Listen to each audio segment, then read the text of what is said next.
got it? Yeah.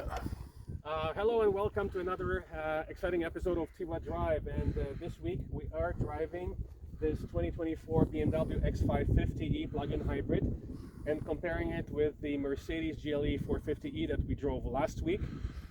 This is the latest reiteration of the X5, the newest generation that's just been revamped, including the headlamps here. This one has an M package, so it's slightly different front as well. The grille in this car is actually backlit. You cannot see it right now, but when you're parking at night and even when you're charging, this grille will be backlit. Of course, it is automatically adjustable grills. It closes and opens itself as it needs to. You have the front camera hidden right here as well. There's no fog lamps. They basically have all these matrix headlights here, and you have the blue accents for the plug-in hybrid version of the car. Right now we're driving, of course, on the winter tires because we're in February, even though it feels like spring. It's just around 0 today, but we had temperatures of 10-12 degrees for the last couple of days. So this particular one here is equipped, I believe these are for the winter. They put the you just see here the size of the tire, if I can check it. Okay, so these are 20s, 275 wide, 45 20. So these are 20 inch rims. You can obviously go as high as 22 in the X5. Right now we have it set up for off-road height, the maximum height. That's why it's sitting so high up. The charge port is located here, like with all plug-in hybrid BMWs, including our 2018, and it's only a level 2. There's a bit of an LED indicator there that basically changes color according to the status of the charging. Here you can see electrified by eye, so it's part of the BMW i. Anything that's electrified, it's basically they've been calling it BMW i. Let's quickly show you the space in the interior. So quite a bit of space here.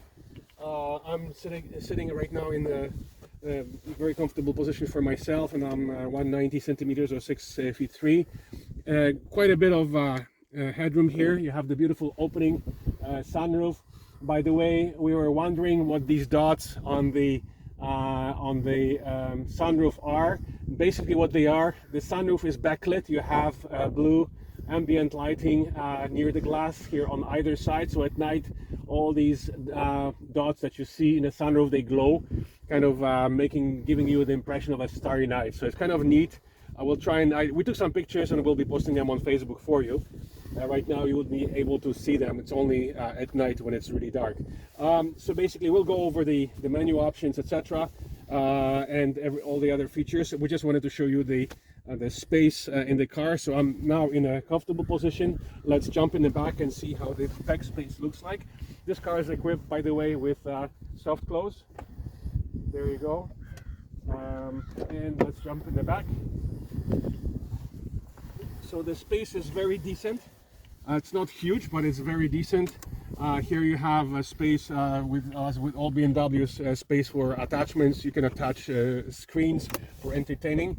What we love about the BMW's X5, and that's the same with our 2018 model, is that you have the heating vents both in the B pillar and also in the center. And you have the passengers here have control over the rear climate independent of the front, which is not the case in the Mercedes. The Mercedes only had the vents in the middle here, nothing on the B pillar, and then there was no screen at all. So everything had to be adjusted from by the driver. Huge screen. You can note the very large screen going all the way back. But versus our version of the BMW, the section that opens is actually smaller and the fixed section is bigger, which is the reverse of our 2018 model. Okay, so let us quickly show you the trunk in the back. This car doesn't seem to be equipped with foot swipe for some reason. You just have to basically open it up, and then the way you open this down is by pressing the button. You have another button here where you can lower the car. If you press this button here, the entire rear of the car, the air suspension will go down. So the car is equipped with the air suspension. and you can manually adjust the height. So you have the cargo cover here. It's a manual one. There's some versions of the car that have an electric cargo cover. A lot of hooks here for shopping bags, etc.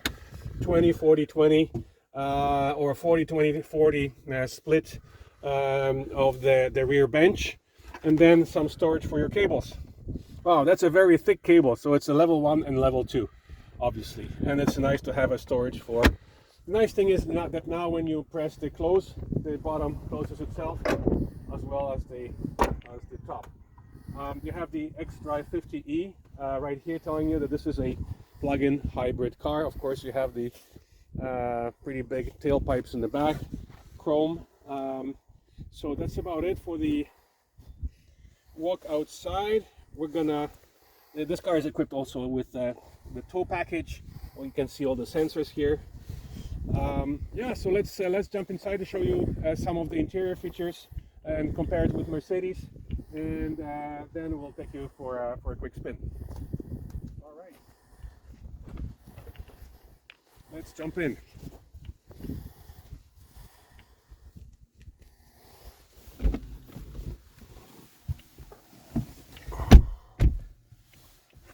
Okay, so let's turn the car on. You'll hear some of the iconic sounds composed by Hans Zimmer. There you go, that's a very typical sound for BMW. Alright, so here we are inside the 2024 BMW X550e plug-in hybrid. We can talk briefly about the specifications of the car. So this car, the pricing starts at 90,000. As you see it here, it's 107,000 with all the options. The car is equipped with a 6-cylinder engine, turbocharged for total horsepower of about 300 horses, plus the electric motor that's almost 200 horsepower and 194 horsepower or so, for a total horsepower of 481 horsepower. And the rated acceleration is about 4.8 seconds from 0 to 100. So it's almost a full second faster than the Mercedes, because also it has 100 horsepower more than the Mercedes. Also, Mercedes has a 4-cylinder engine versus the 6-cylinder here in the BMW. So in terms of the performance, for sure, the BMW comes out ahead. In terms of the electric range and battery size, the Mercedes has a net available of 23, approximately 23 kilowatt hours. This BMW has a gross battery of 26, almost 26, 25.7, but the net is limited to only 19. So they made a larger portion of the battery available. It went from 17 to 19, but it's still nowhere near the Mercedes available size of 23 kilowatt hours, and that affects the electric range on this car. Okay, so the menus here are basically the same as in i4, iX, and all the rest of them. The only difference, because this is a plug-in hybrid, you have your mode buttons, which are now here. The complaint that most people have about this, as well as the iX, is that they relegated too many of the functions onto the center screen now. There's no more physical buttons for climate here on the dash. There's only scroll back, scroll forward for the entertainment, your rear heating defroster, front defroster, your hazard lights, and the volume button with on-off as well. You have a couple of cup holders that are heated and cooled, so you have 2 buttons here for each one of the cup holders. You have a separate one. This is now cooling, and this is heating. So just like in the Mercedes, you have both heating and cooling option, but the difference with the Mercedes is this one here has a separate controls for each one of the cup holders, where the Mercedes had one control for both.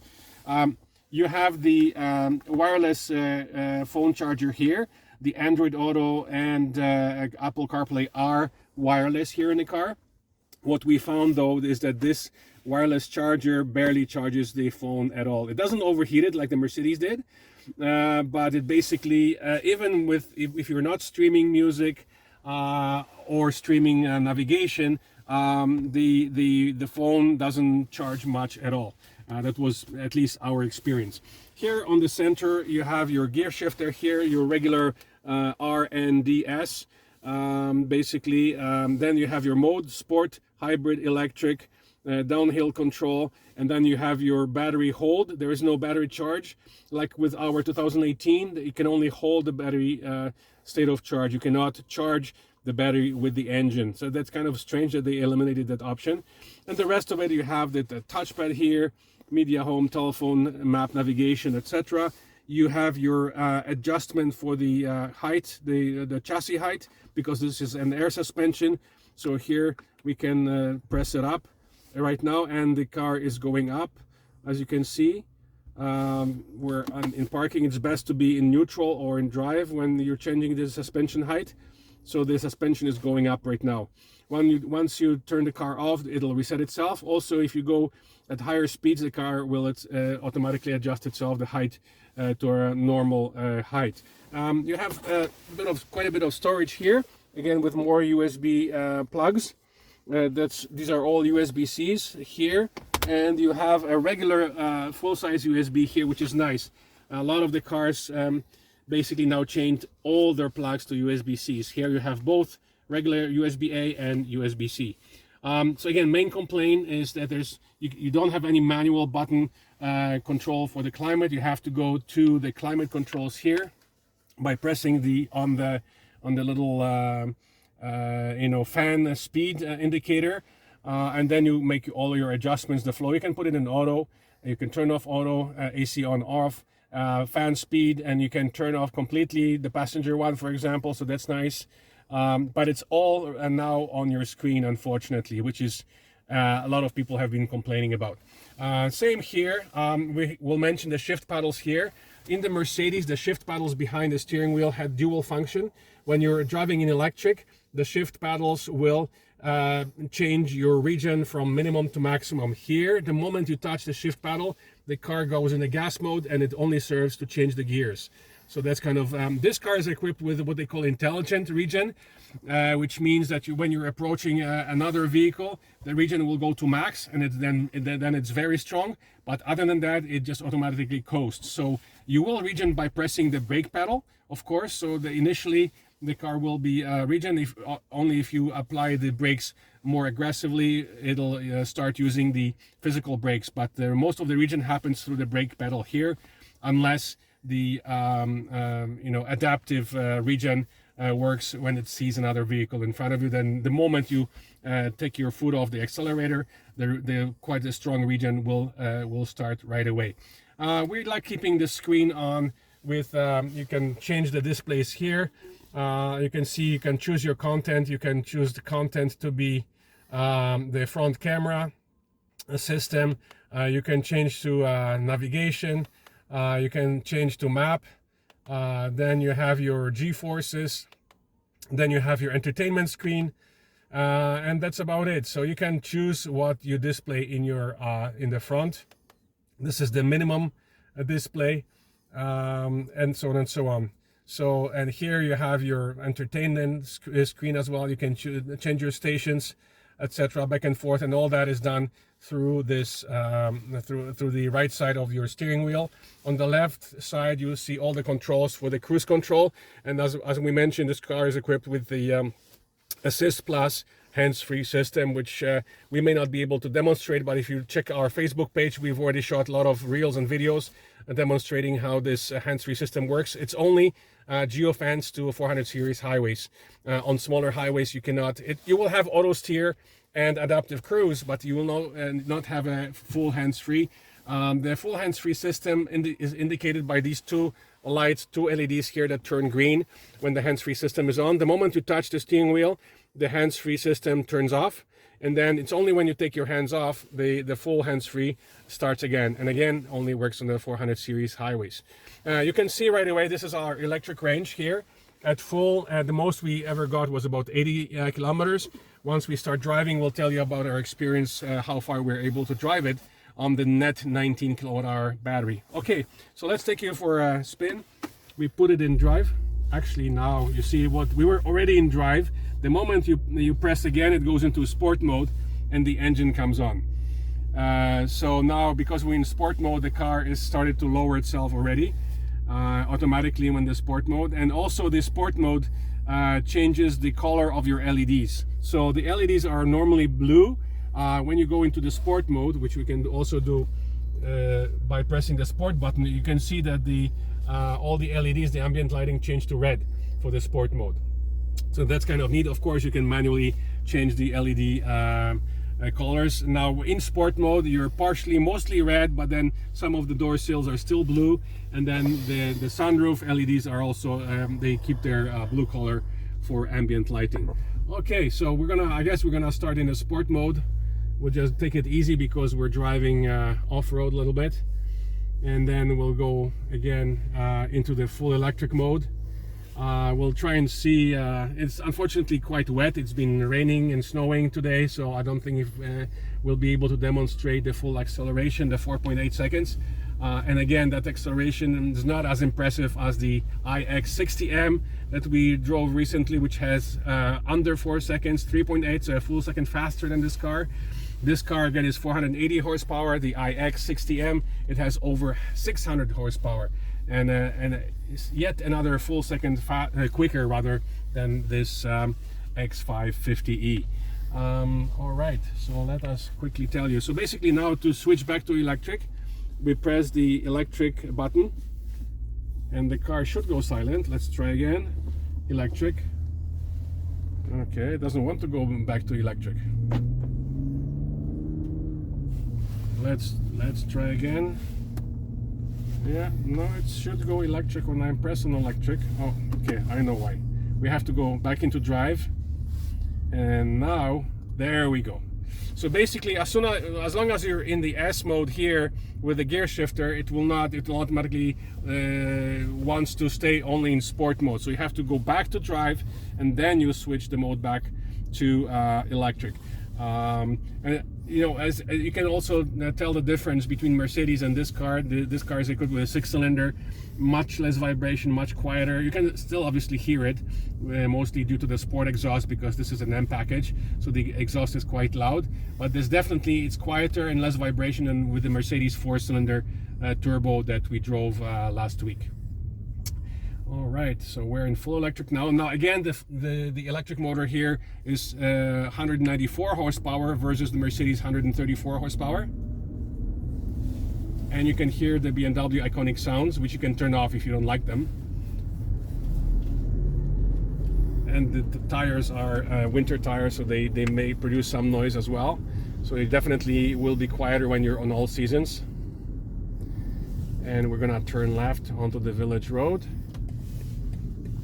Now, for some reason, this car is not equipped with the BMW augmented reality that basically most of the other iX versions we drove were equipped with, in which case your navigation screen here would show the animated arrows showing you where to turn when you're navigating. So when we posted the video demonstrating the Assist Plus hands-free system, we showed you the navigation screen, the BMW navigation screen, and it did not have the augmented reality. This car is of course equipped with a head-up display. You can change the contents of the head-up display right here as well. So we'll try and stop here and put it back in the sport mode and see how impressive or not the sport mode acceleration is from zero. So let's put it back in sport. Again, everything turns red, and we can hear the loud exhaust. So we're gonna stop here and let's hit it.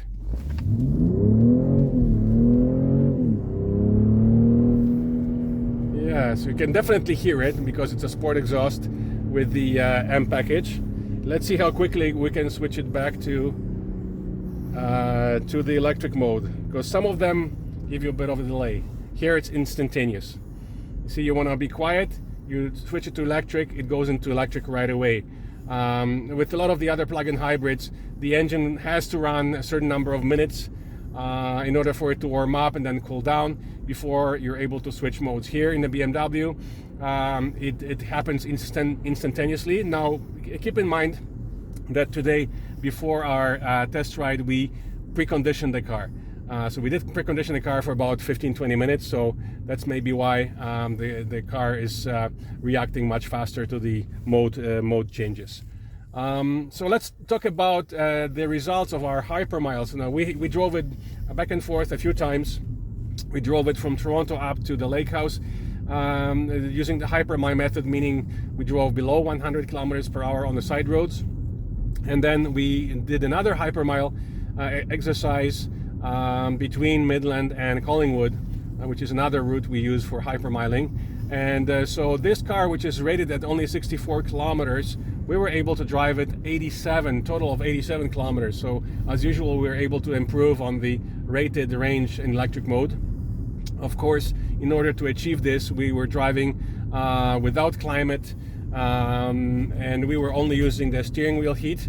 That you, again, there's no more button for it. In our old 2018 X5, there is a button below the steering wheel to turn on the steering wheel heat. Here again, you have to go into the climate, and you can see that the controls for the seat heaters and the steering wheel heat are all here in the climate menu, which is kind of annoying. Again, you have to use this screen to turn on the seat heaters, seat coolers, and steering heat as well.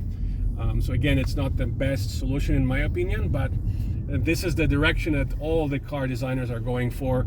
They're eliminating buttons and transferring all controls to the center screens. Now, the only company that we know of that's going back on that idea is Volkswagen, which is now reintroducing some of the physical buttons for climate control. All right. So yes, the electric range, of course, the Mercedes, we were able to drive it over 90 kilometers. Now the consumption, that's kind of interesting because this is a more powerful electric motor. Of course, that's built into the 8-speed transmission, which is the same idea as in the Mercedes. So Mercedes 134 horsepower, this BMW 194 horsepower electric motor. The consumption on the BMW, we're able to bring it down to below 22 kilowatt hours per 100 kilometers, where the Mercedes, the lowest result we got was 28. And still, of course, because the Mercedes makes more net capacity available, so again it's 23 on the Mercedes versus 19 here, we were able to drive the Mercedes for over 92 kilometers on the pure electric mode, where the BMW, the most we got is 87. And it's again not bad if you consider that the net capacity here is much smaller, again 19 versus 23. So the BMW seems to be more efficient in the electric mode, even though the electric motor is more powerful. Of course, it all depends on the outside temperature, on how aggressive you drive, etc., etc. So we'll try and get on the Highway 12 here to demonstrate the Autosteer. And basically the way you do it, it sometimes works if there's clear enough road markings on the street. The Autosteer will still work. You activate it by pressing on the button on the steering wheel here. So right now it's just pure cruise control. You change the speed using this button here. You can see that the steering wheel little light is not green yet, so it'll wait until it can see the clear lane markings before the Autosteer turns on, and that may not happen until we get on the slightly bigger highway, because here in the village there's no clear lane markings. Perhaps now. There we go. It's yellow, it means it's off. It tried to turn it on, and now there we go. See it, the steering wheel is green, which means it's auto steering right now, even in the village. And that's mostly because there's clear lane markings both left and right here in the village. So it's working quite well. We can accelerate slightly. Yeah, so the Autosteer is it's a very good feature. It works in most situations where the lane markings are quite clear. But the only way you will get a full hands-free is on the 400 series highways, in which case the car will automatically recognize that you're driving on a major highway, and it'll activate the Assist Plus hands-free system. And the way you will know it is that these two LEDs here will turn green. So again, it will not happen right now. We're gonna merge onto the busier highway. This is Highway 12. It's 4 lanes, but the Autosteer will be just an Autosteer, not a hands-free system. There we go. Kind of foggy today. The temperature is just around 0 degrees, so let's resume at the speed limit. This car, it recognizes the speed limit, but it does not it does not automatically adjust the speed to the speed limit, which our Audi does. We kind of like that feature, is that in case you missed the change in the speed limit, the car will automatically slow down. And we try to go through the menus. Perhaps it's another option that's available, but the car, even though it recognizes the speed limit, will not change the speed of the adaptive cruise control to match the speed limit. So you have to manually adjust it on your steering wheel. We're going into a lower speed zone, so we're going to adjust our speed. These are just the adjustment for the climate. You just adjust it up and down, left and right. Other than that, you use your center screen to make the other changes to your climate. So all in all, you know, both cars are equally competing in the same category, and they also are competing against three other plug-in hybrid SUVs, and that's the Volvo XC90 Polestar engineered T8 plug-in hybrid, which has the smallest battery of 18. It's also the least expensive, with a starting price of around $80,000. And the most expensive option is the Range Rover Sport plug-in hybrid, which starts at $120,000, but that one has over 500 horsepower right now. It's called the P510e. So it's the most expensive, and it also has the largest battery with 32 kilowatt hours on tap. So it has also the longest range, and it also is equipped with the fast charging option up to 60 kilowatts. The Mercedes has a fast charging option, but it's an option. You have to pay an extra $650 for it, and it wasn't available initially when the GLE450e was introduced to Canada, but now you can order that option for fast charging, and I would recommend it that you should go for it. The more possibilities for you to charge, especially fast charge, the better it is. And the Range Rover and the Mercedes are the only two that have the fast charging option. So the Volvo cannot be fast charged, the BMW cannot be fast charged, and the Porsche Cayenne, which is another competitor, which also starts above 90,000, so kind of similar to this, cannot be fast charged. So if the fast charging is your priority, basically then you're down to Range Rover and Mercedes only. So that's about it for our impressions. If you have any questions regarding this car or any other cars that we reviewed recently, do not hesitate to comment on our YouTube video. And as usual, do not forget to press on the subscribe button on our YouTube channel to be informed when the next video will be available. Thank you for watching, and we'll see you at the next review.